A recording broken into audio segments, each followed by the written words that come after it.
The story of Tupac Shakur's final days is a complex web of rivalry, confrontation, and ultimately, tragedy. To understand what happened, we have to go back to the night of September 7, 1996, in Las Vegas. Tupac was in town with Suge Knight, the head of Death Row Records, to watch the Mike Tyson boxing match at the MGM Grand. After Tyson won the fight in a quick first-round knockout, the atmosphere was electric. As Tupac, Suge, and their entourage were leaving the hotel lobby, one of Suge's associates spotted a man named Orlando Anderson. Now, this is a key moment. Orlando Anderson was a member of the Southside Compton Crips gang. A few weeks earlier, he had allegedly been involved in an incident where a Death Row medallion was stolen from one of their crew in a mall. Seeing him in the MGM lobby, Tupac and his group confronted Anderson. A physical altercation broke out, captured on the hotel's security cameras. Tupac himself threw the first punch, and the group quickly overwhelmed Anderson. After the fight, Tupac and Suge Knight got into their black BMW 750 Illinois, with Suge driving and Tupac in the passenger seat. They were heading to Club 662, a nightclub owned by Suge, to continue the celebration. They were part of a larger convoy of cars filled with their entourage. Around 11:15 p.m., while stopped at a red light on Flamingo Road near Cover Lane, just off the Las Vegas Strip, a white, late-model Cadillac pulled up to the right side of their car. An arm emerged from the back seat of the Cadillac, holding a firearm.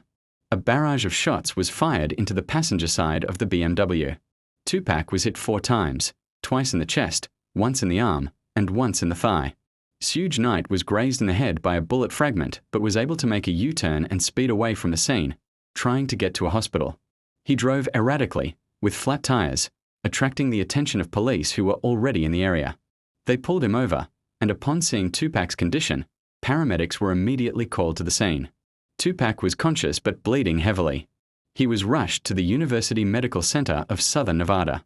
For 6 days, Tupac fought for his life. He was placed on life support and underwent multiple surgeries, including the removal of his right lung. But the damage was too severe. On September 13, 1996, at just 25 years old, Tupac Amaru Shakur passed away. For decades, the case remained cold, a subject of endless speculation and theories.